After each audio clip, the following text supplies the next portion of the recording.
Assalamu alaikum. Welcome to Questions on British Muslim TV with me, Mohammed Shafiq. We're broadcasting Sky Channel 752 and across social media at British Muslim TV.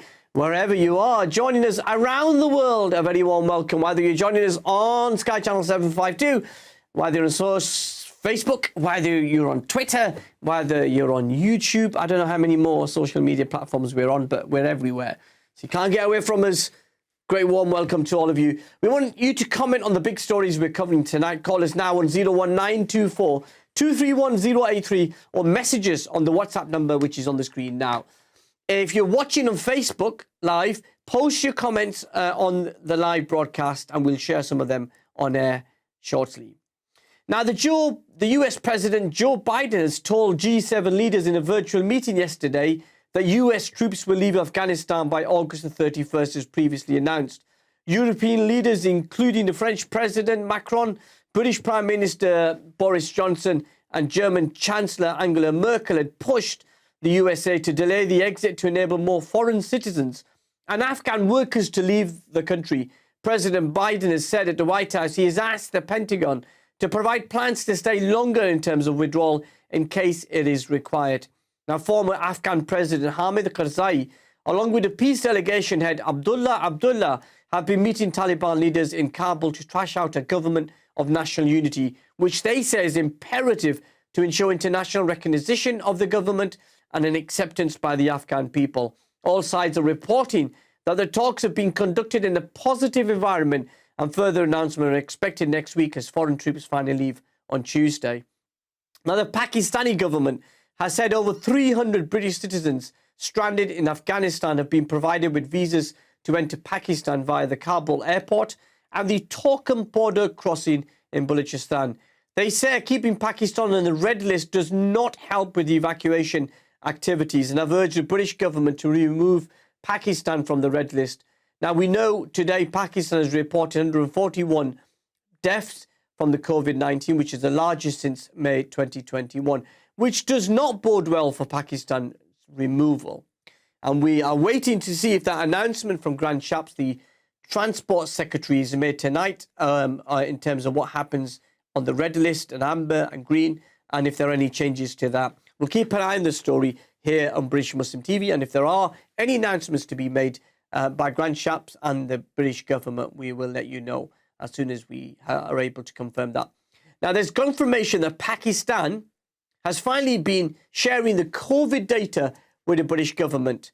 And the Labour MP for Bolton South East has also provided the data to the Department of Health and Social Care. And just on that, the junior health minister in the House of Lords has been meeting with the Pakistan High Commissioner in London this morning to look through the data and to provide support to the Department of Health. It'll be interesting to see what happens. Yasmin Qureshi, the Labour MP, and 11 other MPs have written to the Health Secretary, Sajid Javid, to say Pakistan should be removed from the red list based on the data which is showing a downward spiral. But the key thing to remember, people, is the data from the last 48 hours will play a role in the decision. And that data isn't looking so positive. As I said, we expect an announcement tonight, but we will bring it to you if it comes during the show. And if not, we'll bring it to you here on British Muslim TV.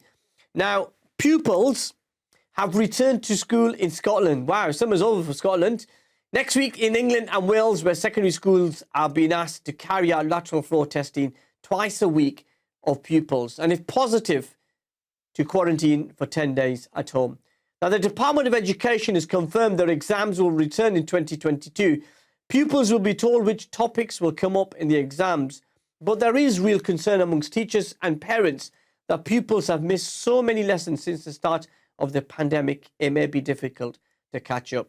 Now, in other news, the Scottish Health Secretary Hamza Youssef and his wife Nadia El Nakla have begun legal action against a nursery which they allege discriminated against Muslim children. The Little Scholars in Broughty Ferry accepted applications submitted by friends and family for white Scottish sounding names whilst denying Muslim names. The nurseries rejected the allegations of discrimination strongly in a statement tonight. That legal action is going to begin very shortly. Now, in the first hour, we have an exclusive world interview with international human rights campaigner Rana Basharat Ali Khan about the current state of human rights, battles around the world, and his personal story of community activism. Rana Basharat joins us live shortly from Bristol. He'll stay with us for the first hour. Then Maraim Javed from Manchester joins us to discuss being a political activist and young people and politics. You don't want to miss that discussion. So we want to hear from you tonight. You can call us on 01924 231 083 or message us on British Muslim TV across social media. Alternatively, you can send us a WhatsApp message. The number is on the screen as I am talking. Now, the questions we're considering tonight: does the Afghanistan withdrawal signal an end to Western foreign policy of interventions and occupations? Question 2, what do you make of human rights abuses around the world? And number 3, how can we get young people engaged better in politics? Please share your thoughts on the questions we're considering on 01924 231 083 or messages on WhatsApp, post on social media, and we'll read some of them comments throughout the program. Okay, let's start with our first question, guest and topic. Around the world, there are human rights abuses. Whether it's in Kashmir, Iraq, Syria, Burma or Palestine, there's been a need for a movement to highlight the injustice and increase awareness. There are some people who have been leading the fight for decades. Rana Basharat Ali Khan is one such individual. Whether it's speaking at the United Nations or leading protests here in the UK and around the world or lobbying ministers, Rana Basharat has a 30-year record of activism, recognized by so many around the world. He's an observer at the United Nations.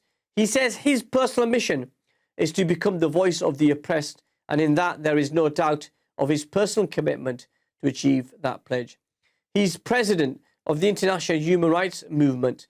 Rana Basharat Ali Khan lives in Bristol, what a beautiful city, and is joining us live from there. Rana Basharat, a very warm welcome to the program. It's great to have you on. Thank you, Shafiq, for a wonderful introduction. Thank you so much. Now tell us, 18 months into this pandemic, how have you and your family coped? First of all, I want to say thank you for you and for your team to giving me opportunity to present my story for our youth. In last 18 months, as we all witnessed for a different kind of world, we was not witness, we was never be used to for this. But during this COVID-19, we understand the new technology will help us to go to the long way. But same time, we learn we lost so many loved ones from this world. But at the same time, we learn how to help each other, how important is to meeting each other in a socially, how we miss this opportunity in a public gathering. At the same time, me and my friends from Bristol and from local massages from Bristol, we launched the help to the people of Bristol, especially for the homeless, for the people who was not getting any state benefit or are in urgent need. We provide free food, and with help of other organizations and individuals and local massages, we distribute more than 5,000 food packages to different community members, regardless of color, culture, or language. So we also give cash money for people who was in urgent need, or people who was not getting any social benefit or state benefit from any kind of government support. We provide a rent to the community member who was not able to get a job due to the COVID-19. Yeah. But the one thing, Shafiq, which I learned in this 18 months, we was believing that we are living in a global village. But suddenly we realized after the COVID-19, we are nothing without our people.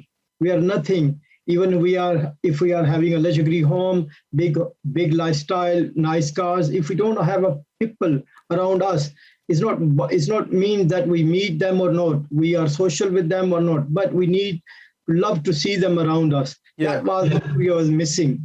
So that give us a understanding. So we need to build up more strong relationship with our community and local people to give more support to each other in a tough time. especially during the COVID-19. Okay, so we know that Rana Basharat is staying with us for the first hour, which we're really excited about. Lots and lots of questions we've got for you, Rana Basharat. But let's start at the beginning of the journey. Tell us about your upbringing, where you were born and grew up.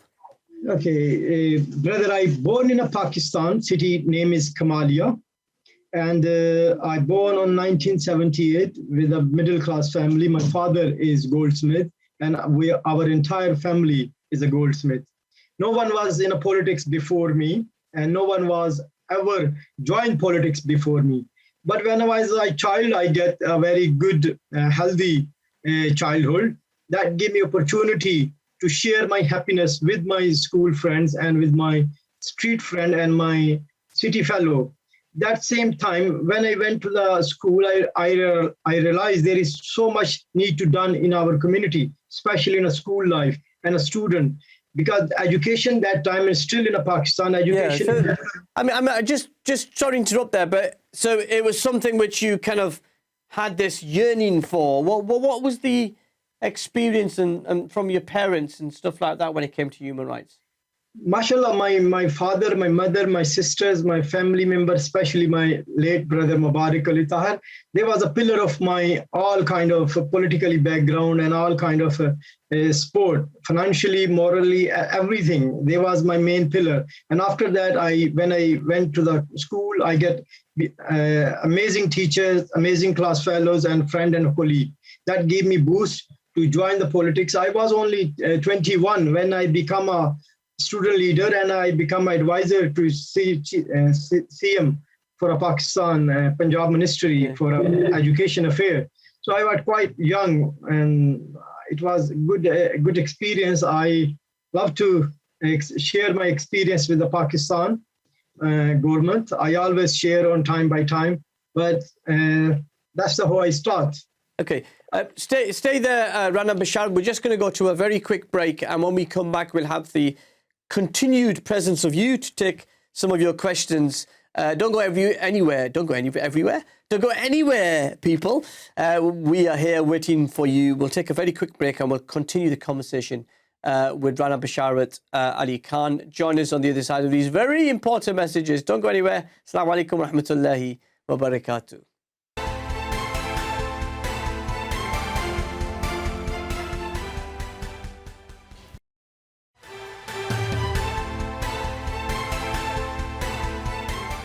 Assalamu alaikum, welcome back to Questions with me, Mohammed Shafiq, exclusively here on British Muslim TV. We're live, it's 8:44 here in the UK. We're still waiting to hear what the Transport Secretary here in United Kingdom, Grant Shapps, has decided in terms of that red list review, which is expected tonight or tomorrow. Most likely tomorrow. We'll keep an eye on it, but at the moment there is nothing to report, so we assume he will revert to what he has done every 3 weeks, which is make the announcement on a Thursday afternoon.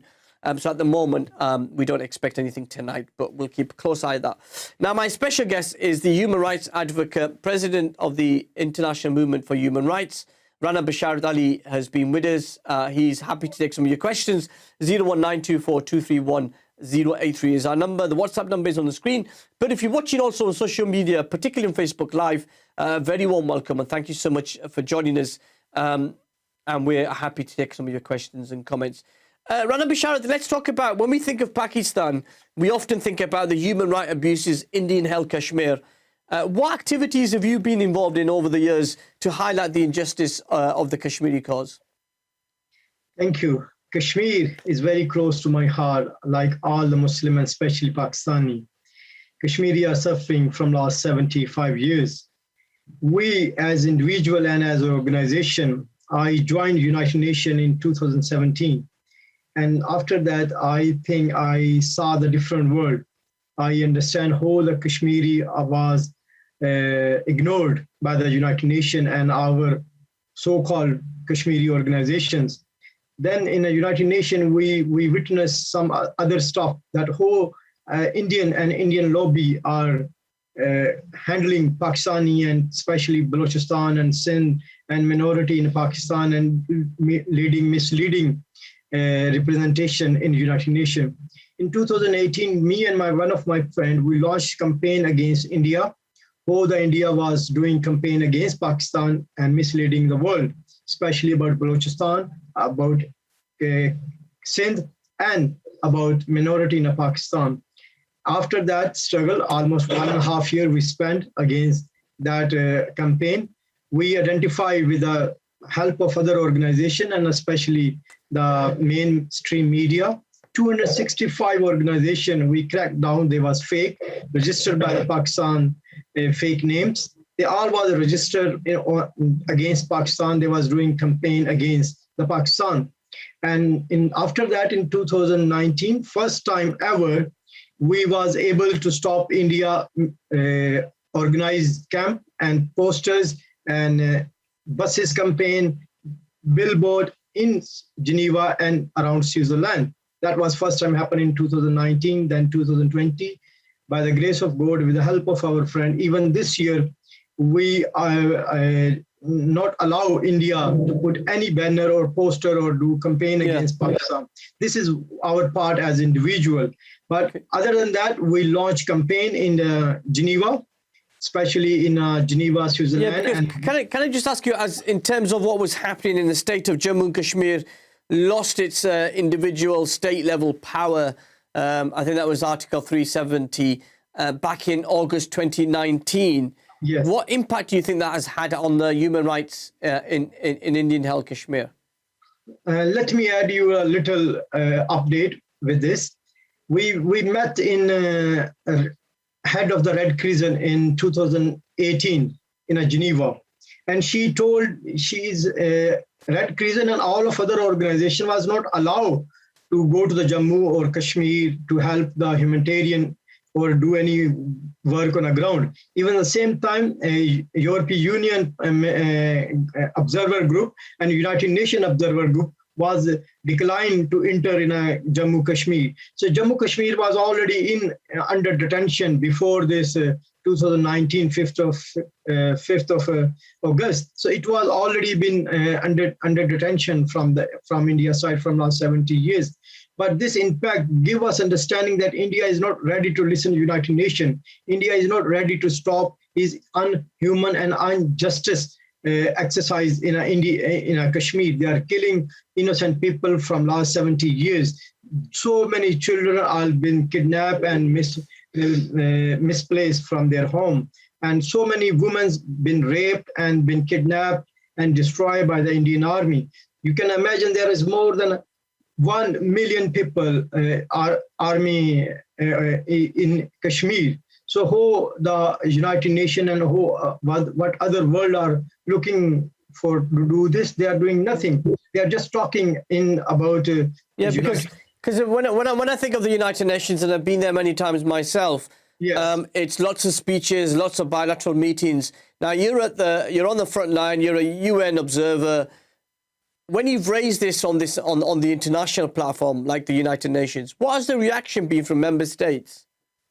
To be honest, because on a Kashmir issue, Pakistani foreign policy was not in that strong that we get support from the other world. Unfortunately, in the last few years, especially in the last 6 years, India established very strongly on a financial terms with Saudi Arabia, UAE, and other Muslim world. He was already very good connection with the US and Russia in against Pakistan. Pakistan have a very weak establishment and a very weak international relationship. So we was unable to get support on a Kashmir issue anyway. But in last 6 years, I believe it is a reality, but we don't want to listen this. We are alone on a Kashmir issue. Even on a Kashmir was not in an agenda in OIC in last session. Might be you remember, you are witness for that.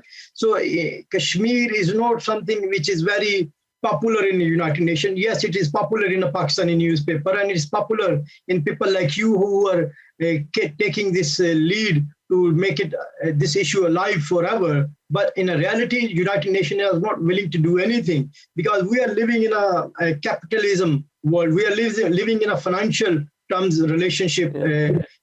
So as far as Pakistan, I always said this, and I will always repeat this. till Pakistan is not strong in financial terms or in strong in international relationship, we will not able to do anything for Kashmir other than a table talk or a politics. That's the reality. Yeah, and then when you look at 2 years on from that decision to take away this statehood from Jammu and Kashmir, what's the future, do you think, for the people of Indian held Kashmir? You want my honest opinion? It's very harsh. I don't think so. As Pakistani or as a Muslim country or as a United Nation, we will able to get any resolution or any solution from the United Nation. That's a fake hope. If anyone out there have a hope that United Nation will solve the issue for Kashmir or Pakistan is in that capacity to discuss this issue on a United Nation or Security Council, we are not. Sorry. Kashmir, we do not have. I strongly believe this is a reality because I work for a Kashmir issue from last 15 years, especially in last 5 years. I seen how the United Nations work, how the international establishment work. I don't think so other than struggle, unless the Pakistan have a strong democratic system and strong financial situation. I can give you example, Brother Shafiq. If you look at in the last 25 years in a United Nations history, everything, whatever was America or US, his allies want to do, they will easily make it happen in a United Nations. But in last 10 years, the things are turned. No, everything, whatever China want in a United Nations, that's happening. So China is getting more power than the US have in the United Nations in 5 years. Why the China this get power? China never had any war. China never have any interest on international politics, but he's very focused on his finance. He's very focused to build up his economy. His economy, he's a power of the world by the economy. He's a superpower in terms of economy. No, he's a power, so he can turn anything in the UN he want. He can veto anything. He can bring any resolution. The same status, if we don't get as a Pakistani government or as a Pakistani nation, we are not in that position that we can get Kashmir independence or we can get Kashmir solution by the United Nations. That's a reality. I'm sorry, might be a few people of not agree with this, but this is the reality. Yeah, and as you talk about that reality, when you look at the international community response, which you've set out, we've got about 3 minutes until the break. What do you think the international community can do to stop those human rights abuses, particularly in Kashmir? We're going to talk about Palestine and the Rohingya and your life story and your life commitment later on in the program. But just on this, on Kashmir, it's been going on for 70 years. What can the international community do? Let me give you the narrow side of this situation. Forget about the international community. Forget about the national community. Let's talk about the OIC. Let's talk about the 56 Islamic countries. What they're doing for Kashmir. India and Saudi Arabia, they have a trade more than £600 million, right? Only between India and Saudi Arabia. The same thing, UAE and Saudi Arabia have a trade. All the Middle East countries, all the Muslim countries are doing trade with India. Are they able to talk about India about Kashmir? No, they are not doing. Even the Crown Prince of Saudi Arabia, I think in his last statement, he said that Kashmir is inside issue of the India. Is not a national issue or is not an international human rights issue. So we do not have a strong relationship inside OIC. So we cannot expect anything from the European Union or other part of the world. They are not interesting. They are only interesting in 1 billion people to do the trade. India's big economy. India is growing superpower in terms of economics. So they need their business, they need their economics, so they're not worried about the human rights. India is not only doing violence in Kashmir. There is a 25 independence movements going on right now in India. If you look at in the Kashmir, if you look at the Khalistan, if you look at the West Bengal, if you look at the Nagpur, so all these issues are still happening. There's all of human rights violence. If you look at the local Dalit, the lower class, so India have a great mess with his own community and with his own nation. But because they are growing nation and they are powerful in by finance, so people in national or international level and all other organizations not ready to talk or not ready to discuss this issue on anywhere. This is a reality. But other than that, I believe, as observer of United Nations, I don't think we can expect anything from United Nations. Okay. If you're not going in a break, let me give you the one. We are going in a break. Just stay there, Rana Basharat.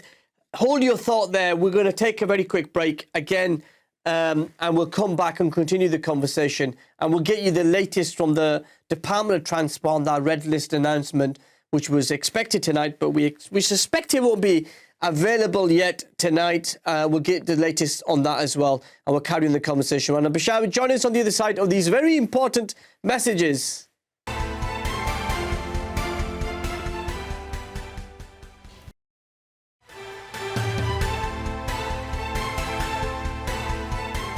Assalamu alaikum, welcome back to Questions with me, Mohammed Shafiq, exclusively here on British Muslim TV, Sky Channel 752. Rana Basharat Ali Khan, who's the United Nations Observer on Human Rights, President of the International Movement for Human Rights, is my special guest today, and we're really fascinated by seeing an international dimension to the conversation around human rights, which we'll go back to very, very shortly. But the latest from the Department of Transport is we don't expect to have the announcement on the red list tonight, so you can all go to bed. Yes, and not wake up for this announcement. Not yet. Don't go to bed yet. You've got another hour to go because Questions is still on the air. And we think the conversation with Rana Basharat Ali Khan is so important, you don't want to be missing it. So, yeah, the latest from British government sources here in the studio is that we don't expect that announcement to come tonight. They seem to be looking at the data. There was a meeting this morning with the junior health minister and the Pakistan High Commissioner. There's been some new fresh data which has come out in the last 48 hours, which could potentially affect Morocco, Turkey and Pakistan. Pakistan and Turkey are aiming to get into the amber list, and Morocco is in the amber list, and there's a fear that because of those figures, the new data, it potentially could be added to the red list. So, do you know, we are just the people who pass the message on, the messengers. Journalist, and at times we get told a story by press officers and ministers and aides, and then the total opposite happens. So yeah, I'm not going to bet my producer Annabelle's credibility on this particular story because we know it could change. So if it does change, please forgive me. I'll take all the blame for it. But anyway, we'll wait and see what happens with the red list. As I said, if it changes tonight, we'll bring it to you whilst I'm on air for the next hour. But if it doesn't, we'll soon bring it to you via British Muslim TV on social media as well throughout the day tomorrow. Okay, Rana Basharat Khan is our very special guest, the United Nations Human Rights Observer, and he's also the president of the International Movement for Human Rights. Let's just finish off on Kashmir, Rana Basharat, before we talk about the more current issue of Afghanistan. You wanted to share your thoughts about what the future holds for the Kashmiri people. Okay, thank you. Before the break, I was about to say the double standard of the United Nations. We all are witness of the United Nations deal with the Afghanistan issue, or the United Nations deal with the Iraq issue, or the United Nations deal with the West and East Timor. When they want to make any decision, when they want to do anything, they will do overnight. On a very next day, when the resolution passed in the United Nations, the next day, bombardment was started in Afghanistan. Bombardment was attacked in Iraq. So they have a double standard. So I don't think so. As Muslim and as a humanitarian worker or as an individual, we have to expect anything in favor of Kashmir or Palestine or Burma or Iraq or any crisis where is a human right, and especially where is a interest of a strong establishment and strong country have any interest, we will not get any resolution from the United Nations. So we need to build up our economy. Yeah. Let me tell you the one poetry from Allama Iqbal. It is in Urdu. I hope your listener will understand. Allama Iqbal said more than 78 or 80 years ago that hai jurme zaifi ki saza marge mafajat. Allama Iqbal said, if you are if you are weak in your personal situation, then you have to compromise on many of your own right. So the same thing in Kashmir, as if we are not so strong as OIC, if we are not so strong financially and economically on our international relationship as a Pakistani nation, we will not able to get any resolution or any clear message for Kashmiri people. Unfortunately, this is a reality, but people do not want to listen to this. And then you look at what's happening across the border in Afghanistan. We had a war, we had Al-Qaeda that was responsible for September the 11th terrorist atrocities in New York and Washington, D.C. We then see an invasion of Afghanistan. We see 20 years of these troops. Afghan is the devil. We shouldn't really have anything to do with Afghanistan, with the Taliban. And now 20 years later, America and his allies are pulling out the troops.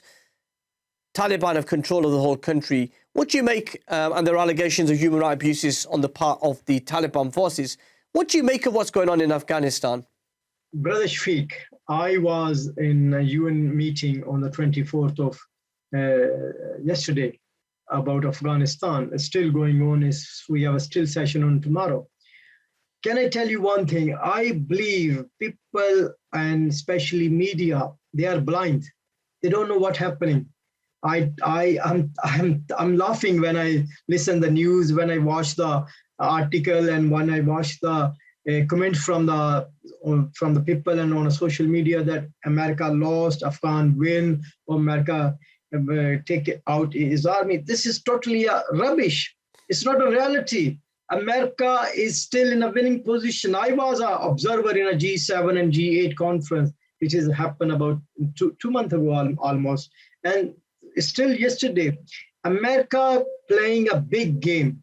Let me tell you, you remember what happened in a G7. In a G7, there was only one agenda: how to bring down China to getting a superpower. That was a totally agenda when the conference happened in a convoy in a United Kingdom. So that was a totally planning. That was a totally a conference about China, how to bring it down. And that's the main target for America, to stop China to becoming a superpower, because America cannot, they are not in a position to stop China on any other direction in a financial terms. Look at the China, how they're building the CPEC, how they're building the road to all the way to the Russia, Africa, and Europe. They are covering all the businesses. So what America doing in Afghanistan, brother? They have a compromise, they have a contract with Afghan Taliban. Look at this Taliban. They are not that Taliban which was 21 years ago. Yeah, because I'm sorry, just to interrupt you, that the Taliban have been saying that they are not the old Taliban of 1996 to 2001. You saw their press conference, which was very slick and very smooth. But the reality behind what's happening on the ground in Afghanistan are those reports. The Human Rights Special Envoy at the United Nations has said there are human rights abuses going on by the Taliban. What do they need to do differently to make sure that they are different this time? No, let me finish my wording. Please. What I was trying to tell. Thank you. America is playing a big game against China. They will use these Taliban. They will use this Afghan government against the China, against the CPEC, against the Pakistan. Look at the border which is near to the Chinese side. They are already start problem on that side. The day Afghan came back to the Taliban came back to the power in Afghanistan, Pakistan get under attacks. So suicide attacks after many years. So this is a game which is playing US very clearly, very cleverly. Today, the US special special officers from President office went to meet the secret meeting with the Taliban. So there is something big going on. This is not a victory of the Taliban. It's not lose for America. It is something big happening against China. You look at in the next 5 years, we will get in a big trouble before the 9/11 we get. We lost so many life after 9/11. We lost so many economy in Pakistan. We give too much for the war. But this war which is happening right now, America playing very secretly against, he will stop Iran. Look at what benefit he will get. He will stop Iran. He will stop China. He will stop Russia. He will stop Pakistan making a disabled Afghanistan. If Afghanistan have no peace, all these four countries will get in a trouble the way they was in a trouble in before. This is my understanding. I hope I'm wrong, but this is what is clearly happening in Afghanistan. Yeah, and then we look at, let's move on very quickly because time is of the essence. Recently, the war in Gaza saw over 200 killed, including 65 children. And there's human rights organizations like the Human Rights Watch and Amnesty International who claim that the Israeli forces and the Palestinian military organizations, Hamas and Islamic Jihad, have carried out human rights abuses and should be held to potential war crimes, should I say. What did you make of the war? What did you make of the reaction that you see now from these international human rights organizations? Brother, I know you all also attach with these all issues, especially about human rights. I seen you walking around. I seen you doing all kind of exercise, whatever you can do. But it's the same situation with Palestine. What happening in Kashmir? There is no one ready to resolve the issue for Palestine. America is a big ally to the Israel. Israel is a big economic power, one of the superpower, one of the richest country in the world, one of the most decision makers for the world. So I don't think so. Palestinian people will get any justice against Israeli government, and that's the same situation. Unfortunately, that's a very harsh reality. But we will continuously witness to see the more people die in Palestine, more children been burned, more houses been demolished, and we will not be able to stop Israel unless we will change the shape and change the United Nations structure. That's very unfortunate, but I don't think so. We will be witness for something positive for Palestine in next 30, 40 years. Yeah, and then you look at those twin struggles of Kashmir and in Palestine, very much similar issues. And when I share with you, and as you know, when I was in Gaza, there's lots of love and support for the Kashmiri cause, as there is in Kashmir for Palestine, because they understand what it's like living in occupation and human rights abuses. Yes. Because I don't want to say something which will bring me down, because I suffer many times about my wording, when I speak too much true. So it's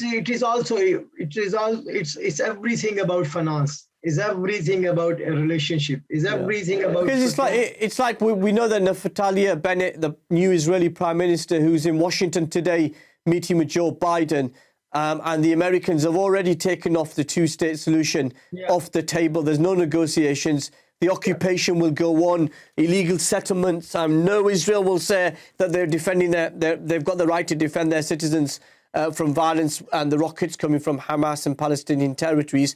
But the dynamics on the ground don't change, do they, Rana Basharat? And that's why when you say the circumstances don't change for 30, 40 years, you base that on the reality of what the ground is.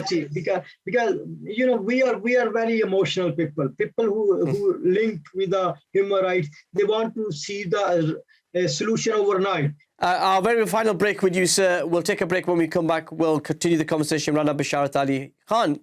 Assalamu alaikum.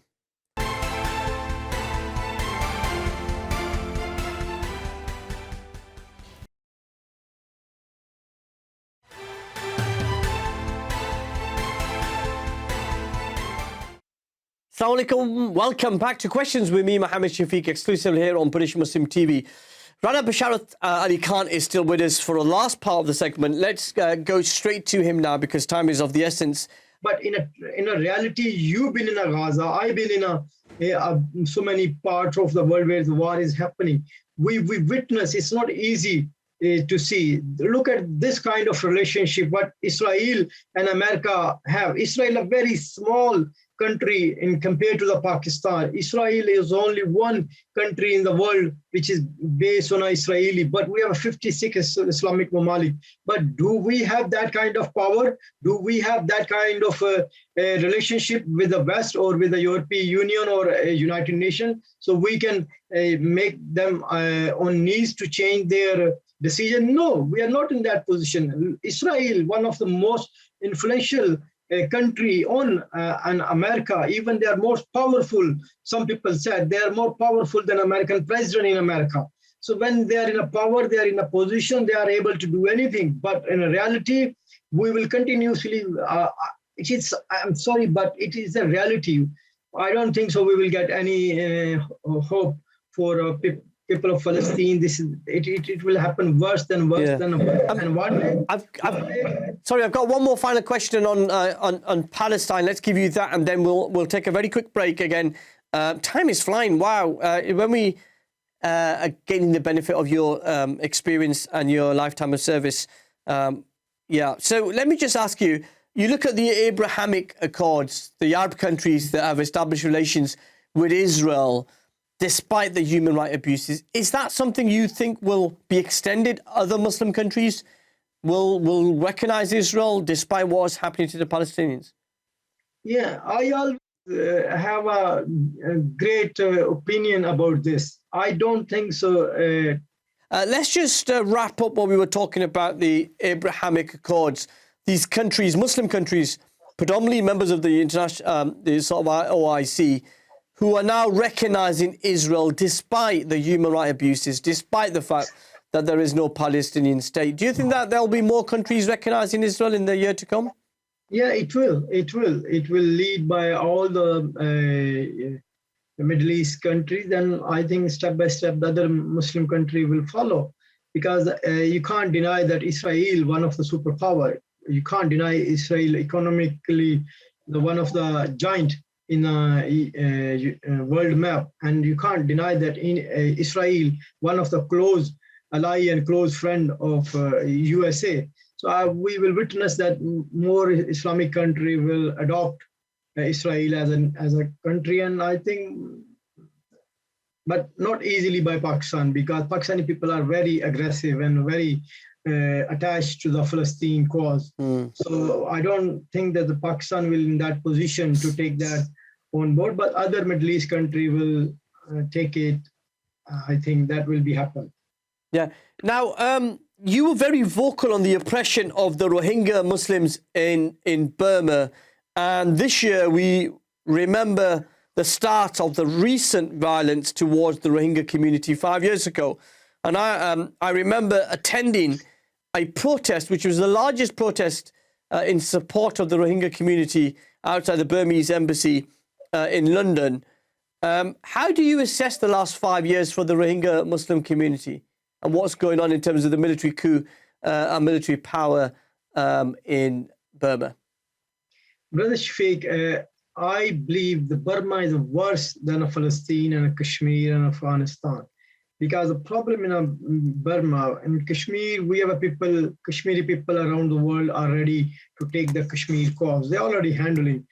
People for Palestine are already handling Palestine issue on an international level. But the problem with Myanmar, problem with the Burmese Muslims, they do not have a representation around the world who they can speak for them. I know you are one of the speaker in the largest protest.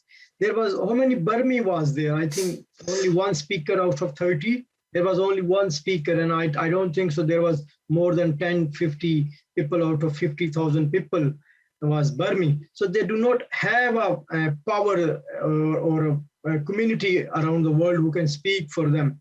And secondly, they are very behind in education. They are very behind in technology. They do not get education. They do not get a resource to approach international community. They do not have a representation in the United Nations, or they do not have an organization which work worldwide. And going in Myanmar or Burma, they are very difficult to reach organization and NGOs. They are very difficult and tough to reach on people to the Myanmar by our government. Yeah. But the situation is not changed because they don't get any financial help. They don't get, because there were so many promises was made by the international community and international community, but they don't get any support and they don't get any help from the United Nations. If you look at the situation in a camp in Bangladesh. I was just going to ask you about that. Bangladesh did open its borders to the Rohingya refugees, but the facilities have been described by international observers as dire. And now the Bangladeshi government wants to move all the refugees to an island. What do you make of this? Okay, our team is working in Bangladesh right now while we're talking from last 5 years, from 2018. Is more than 3 years now. So we are working in a ground. Our team, when we get the feedback, what happening exactly, they said only different. This is one thing international community need to understand. The only difference between Bangladeshi people and Myanmari people. The Bangladeshi people, they have shoes, and Myanmari people, they do not have a shoes. They are shoeless. So that how poor they are, how poor both countries are. But thanks God to the Bangladesh government, they opened their border. But the way they open their border, there is more than 1 million people in right now in Bangladesh. And Bangladesh is not a strong economically country. But the West and other countries, the promises was supposed to deliver for millions of dollars of support from WHO, from United Nations, from refugees organization. They don't get any support. So that's why they are removing them from the one worse situation to other more worse situation, where they will not get any aid or any support from international community or international agencies. I remember in 2019, I request to the United Nations to give them a international travel documents, give them a passport or give them a facility to come in these countries and have a good education and a good family life. But unfortunately, that's not happening. Yeah, that's not happening both at a global level, but also within Myanmar. Now we've seen the military coup where Aung San Suu Kyi, who was the de facto prime minister of Myanmar, has been removed and is under house arrest again. But she's not much of a human rights supporter around the world now after what's happened to the Rohingya community. Now, you've been very vocal against the Arab League. You talked about them earlier, the organisation of Islamic conferences. Can you tell us why you're so vocally against them? Against, sorry? Against the Arab League or the OIC when it comes to issues like the Rohingya community, Palestine or Kashmir? Because, when we give a hope, when we present ourselves that we are in this position that we will resolve this issue, and we pretend that we are a human rights champion, and we pretend that we are a face of the Muslim community, we pretend that we are a leading 57 Islamic country in OIC. Yeah. Brother, can I just ask you Basharat, can I just ask you to hold there? We've got a caller. I want to get him on before we finish. There's a caller on the line. Assalamu alaikum, brother. Wa alaikum assalam wa rahmatullahi wa barakatuh to you and all the viewers. Just wanted to ask regarding human rights. Brother, you seem to be very, very knowledgeable with your experience, Brother Rana. Wanted to ask you, what's your experience about the human rights violations in China, especially the Uyghur Muslims? Are all the reports we're seeing, are they all accurate? And, are they basically concentration camps for the Muslims out there? Can you elaborate that? And obviously, as human rights violations are being committed there, is there anything the world is going to actually do anything about it? Yeah, thank you so much. You were taken. My final question to Rana Basharat Ali Khan. We were talking about during the break, and we thought we need to finish on this. But yeah, come on, let's finish on this because obviously we had a caller there. What's happening to the Uyghur community? Sorry, brother, I was unable to catch your name, but as we was discussing this in a break, unfortunately, we discussed this many times in the past. If you're not financially or economically strong, you will not get anywhere in this capitalism world. So when we talk about India, that India is a superpower, we cannot do anything for our Kashmir, then compared to the India, China is a super giant in a financial terms. So we will not able to drag them in a human rights state. We will not be able to ask the question in United Nations about their issue. We, Brother Shafiq and me and our lots of other colleagues, we launched international conference. I think one of the biggest conference for Uyghur Muslim on the 1st of April this year, with more than 47 ambassadors and more than, I think, 50,000 member around the world was in that conference. It was virtual conference. But unfortunately, I think because when US speak about Uyghur Muslim, then China returned that this is a propaganda. US just want to bring us down. So we will not get any. We try to visit China this year, but they refuse. First of all, they said is a COVID-19, but I think we are pretty. Thank you so much, Rana Basharat. I promise you we're going to get you back on again because obviously you run out of time. Where does the hour go? Wow. Thank you so much, Rana Basharat. Ali Khan, you do some amazing work. You're a tyrant leader, not just here in the UK for human rights, but around the world. You're a human rights observer. We thank you, we salute you, and we look forward to welcoming you back to the programme. Thank you so much, sir. Thank you so much, Rana Basharat Ali Khan. He's a human rights UN human rights observer. He's the president of the International Human Rights Movement. Thank you so much for joining us. We salute you, sir, and we look forward to welcoming you back on the programme at a future day. And as we reflect on human rights, it's very important that we do not forget the work of young people and the importance that young people have when it comes to these issues. And that's really, really important. Now, we're often told that young people are disengaged from our politics and our politicians. But the reality is somewhat different. Whether it's Brexit, whether it's climate change, whether it's human rights abuses.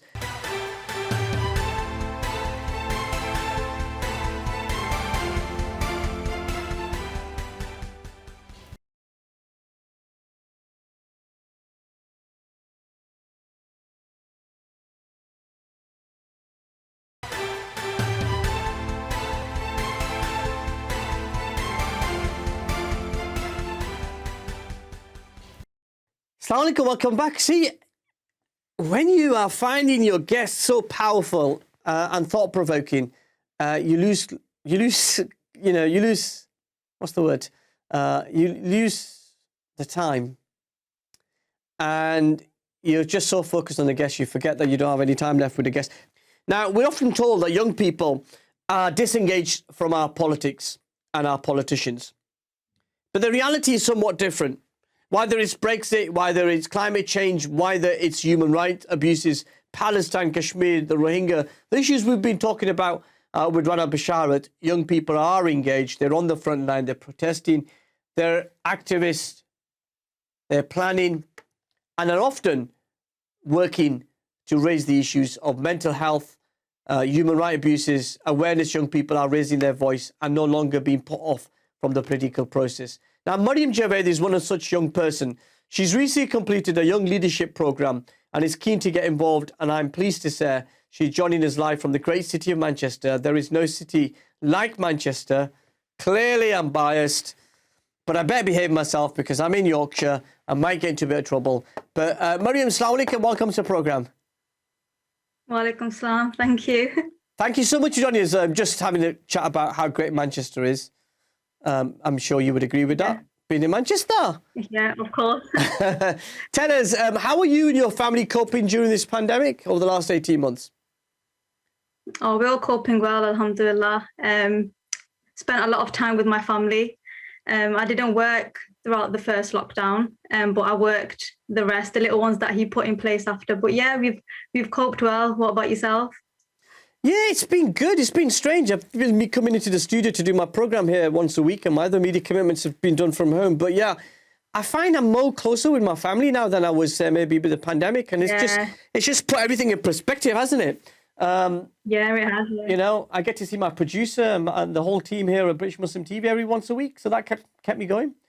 Sanity. But let's talk about you. What is it about politics that interests you? Because let's be honest, Maraim, most people at your age would be doing all young people issues and things. Politics and political manoeuvring and career would probably be something which is far off their radar. What was it about politics that got you going? I think for me, it's that because the decisions that are made up there impact me, they impact all of us. So essentially, I think politics is very youth driven now. You know, we're all working together to create a positive change, and I want to be in charge of my future, and I want to make a positive change for those around me. You know, I remember being in primary school and being so devastated when David Cameron won. So it surprises me that I was so involved at that age as well. So I think it's that I want to be in charge of my future. I don't want someone else who's so many years in age above me to be in charge of my future. It should be us and what we want. Yeah, and then you talk about being devastated, David Cameron, Prime Minister in 2010.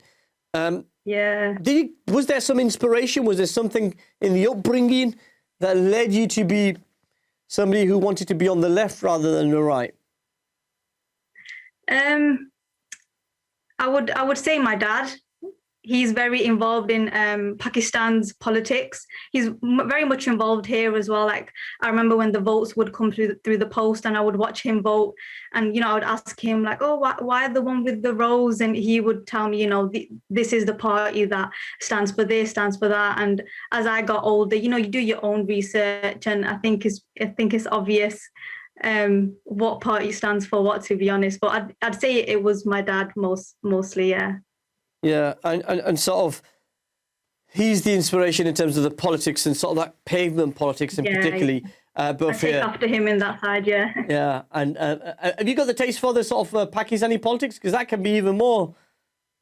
Oh, that's too confusing. Confusing. I get a little bit. I'll ask him questions, but it's confusing.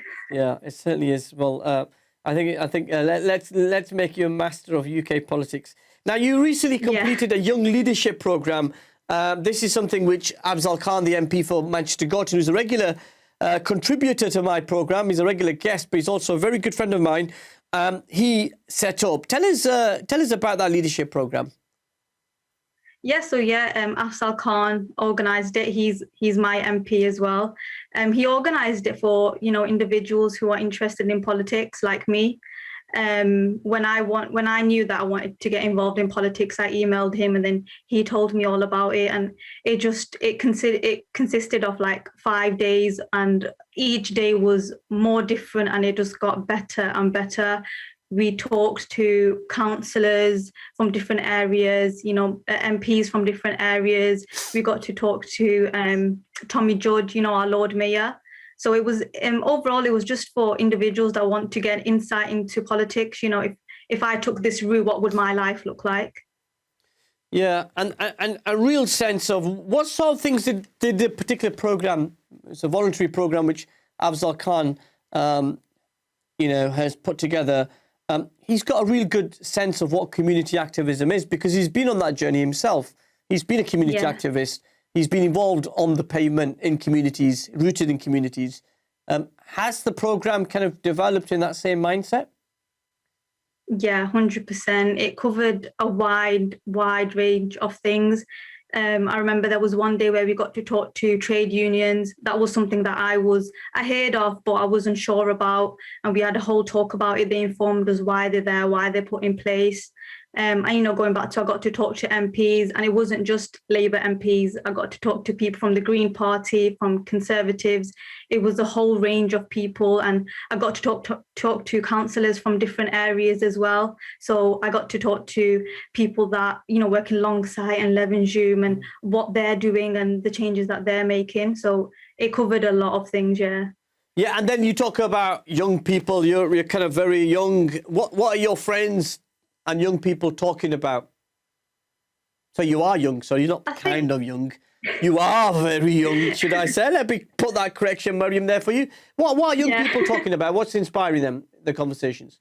I'd say young people are interested in things that the media don't really cover, that, you know, the news media outlets aren't talking about. So we use platforms like Twitter, and we talk about and we let our anger out on there, you know, crises such as Afghanistan, Palestine, Kashmir. I think those are big things right now that the youth are talking about, because, you know, it's right, we are going to be angry if the right story isn't shown. So I'd say that those three things are very talked about right now. Yeah, and you've been very outspoken on human rights. Tell us why this is so important for you personally. I'd say it's important for me because I feel like everyone deserves to be treated equally. No one deserves to be treated differently. And, you know, when you look at things like Palestine and Afghanistan, it's like they're getting forgotten about. People aren't treating them like, I don't want to say humans, but yeah, initially it's that they're not seeing that they're valued as well. I remember being in high school and my friends educating me about Palestine, and that's when I found out about it. So, you know, when you find out about something when you're young, it sticks with you. So that's why I've been very involved with the Palestine protests. It speaks volumes to me. It's not fair seeing children and families being treated like that. I think everyone should be treated fair, no matter what your background is. Yeah, but the reality is somewhat different, isn't it? You look at the recent conflict in Palestine, what's happening in Kashmir.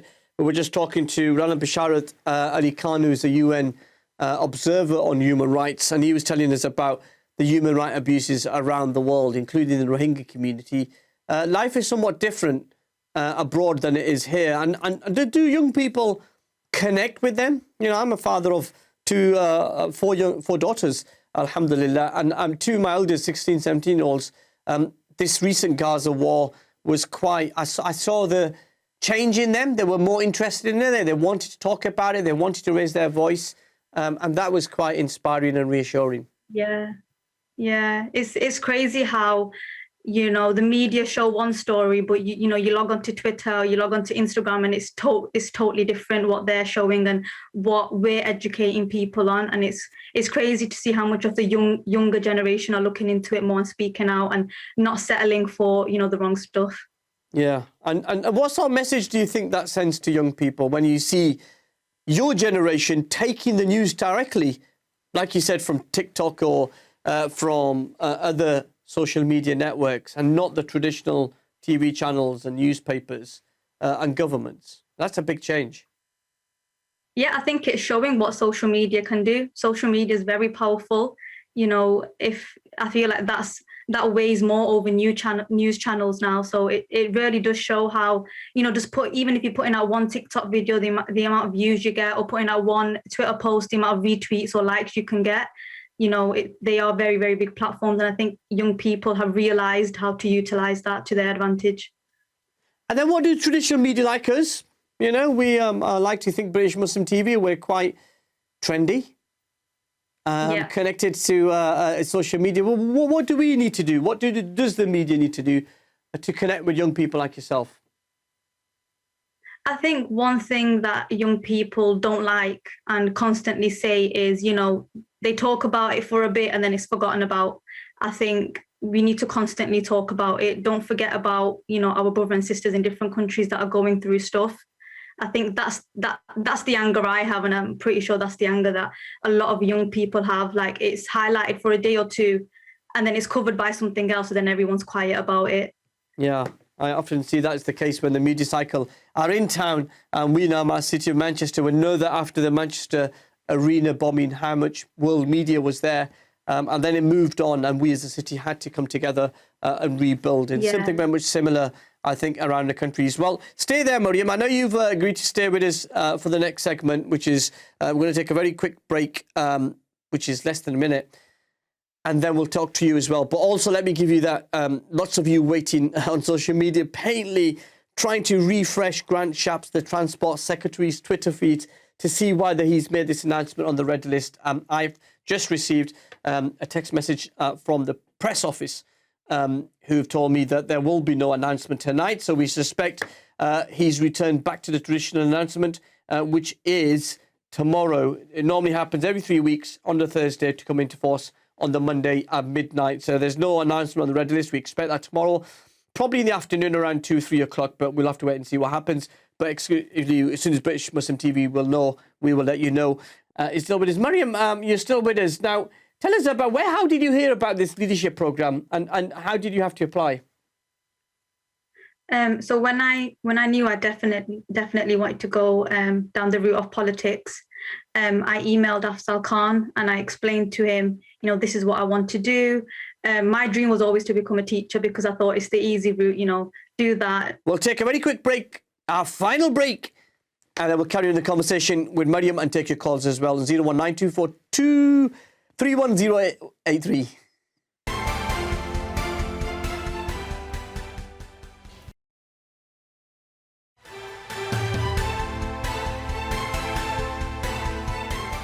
Welcome back. It's Questions with me, Mohammed Shafiq. Now, the most fascinating thing I want to share with you at this time of the night is I can't get out of my head how quickly this program goes.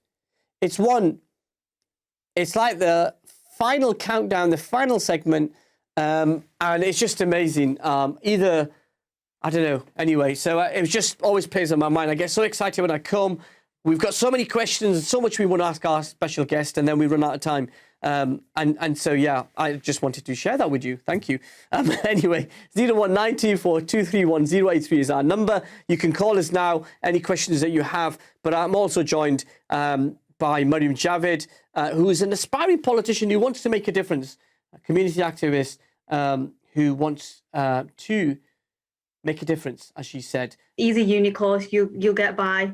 But I wanted to be more behind the scenes and get involved. So when I emailed him and I told him all that, he got back to me quite quick, and he gave me the correct links, and he was happy to hear that I want to get more involved.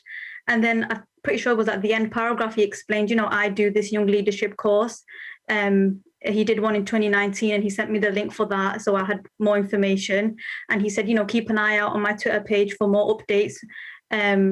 And when he did post it on Twitter, I clicked on the link, and it was just we just emailed him the CV and a cover letter explaining why we wanted to take part. To be honest, it was as simple as that. And then when you look at the world, you do the program, you look at leadership, you look at the issues that affect people around the world. What do you think are the most important and pressing issues facing young people in today's society? One thing that stands out to me, and I think it's because us as young people talk about it and go on about it so much, and I'd say is an important issue for Muslims and non-Muslims, is the whole tuition fees. I have friends who haven't gone to university because of the debt and the interest issue. So I think if they got scrapped, that would be amazing. But yeah, I'd say that's one big issue that the youth still talks about. And obviously we're a bit upset that Labour didn't win and we didn't get our dreams come true. Yeah, and you mentioned the Labour Party. You're a member of the Labour Party. Why did you join Labour?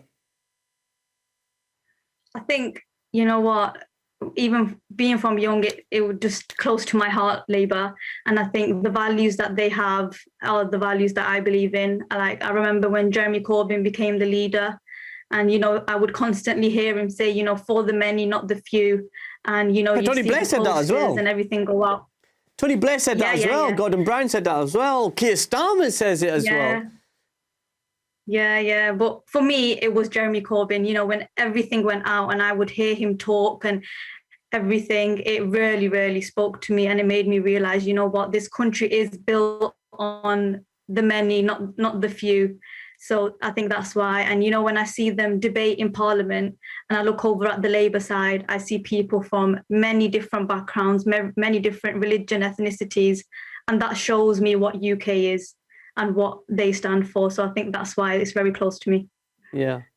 And then you look at the leadership program that you attended. What did you learn as part of that leadership program? Because I'm assuming there'll be some self-reflection on yourself. What did you learn about yourself during that program?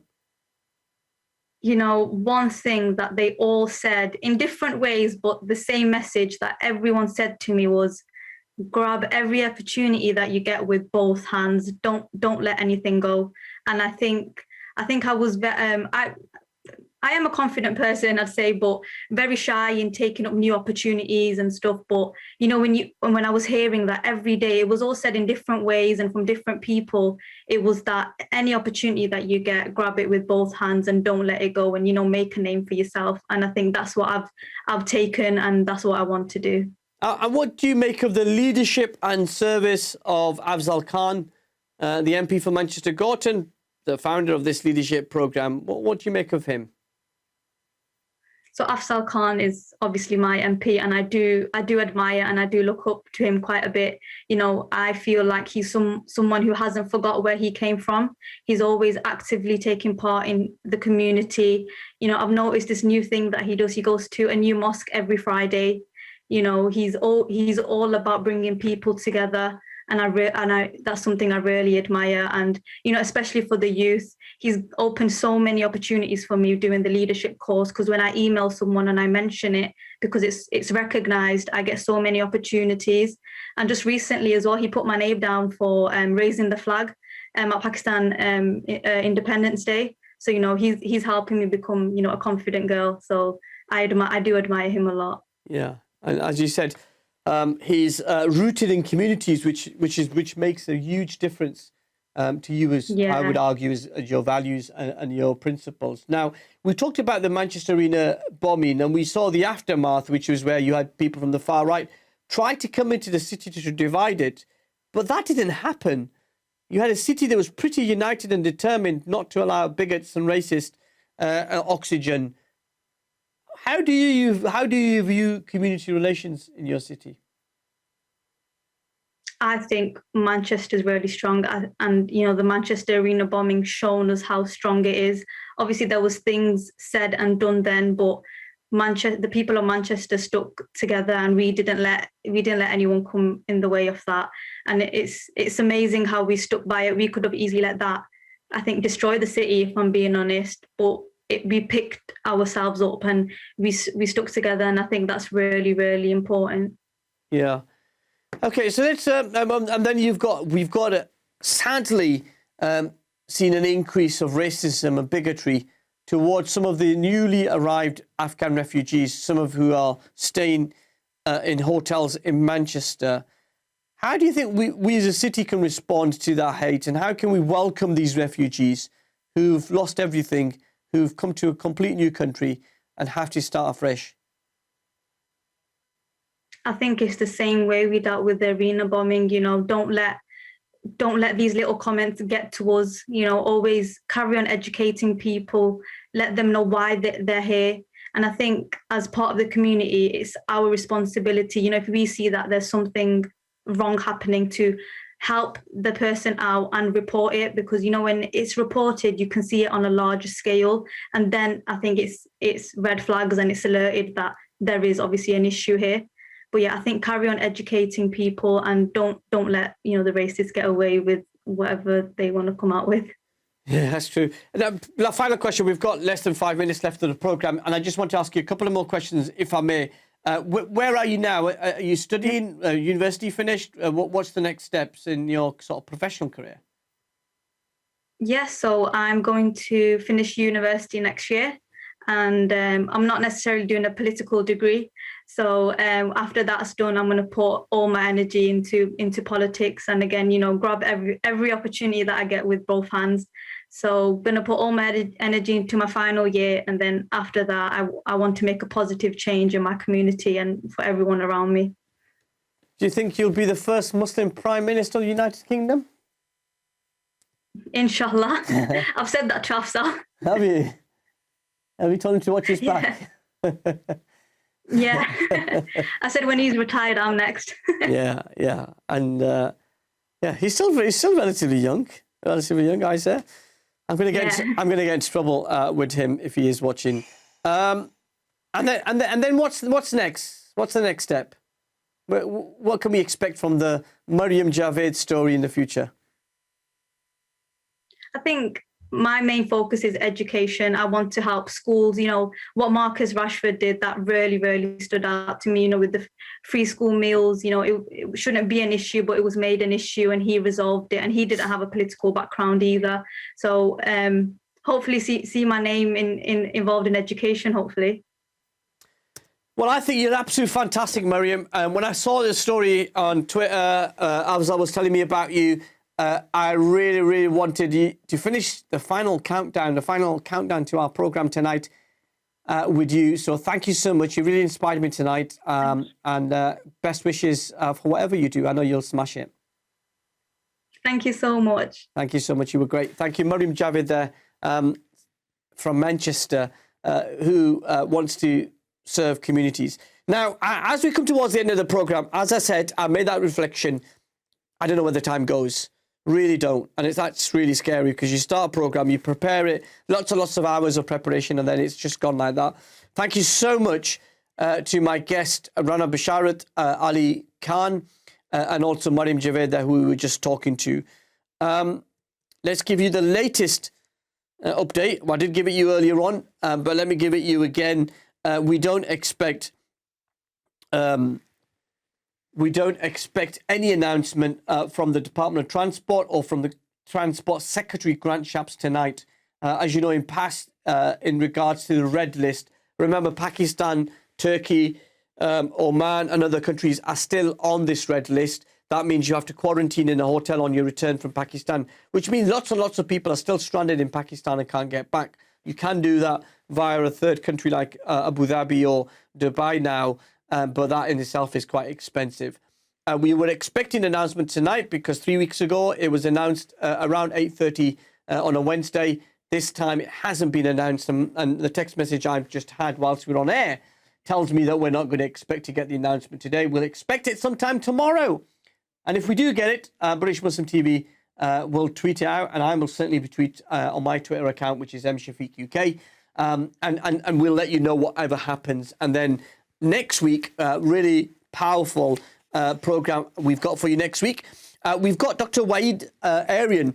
He's an Afghan refugee. He's serving in the NHS now. He arrived in this country at the turn of the century in 2001 as an Afghan refugee. And now he's in the NHS serving our country in the fight against the pandemic. And so if there's people out there who want to criticize, want to attack, want to demonize the Afghan refugees coming into this country, Dr. Waheed Aryan is an excellent example of somebody who came to this country as a refugee with nothing in his pockets, but he had hope, he had a vision, and he had a desire and commitment, and he delivered. He passed his exams and made a difference. He'll be joining us also the author Shireen Malherbe, who's written a novel about Palestine titled The Land Beneath the Light, will be with us as well. We'll be back next Wednesday at 8:30. Thank you to Annabelle, thank you to James, thank you to everybody behind the scenes. We'll see you very soon. Assalamu alaikum wa rahmatullahi wa barakatuh.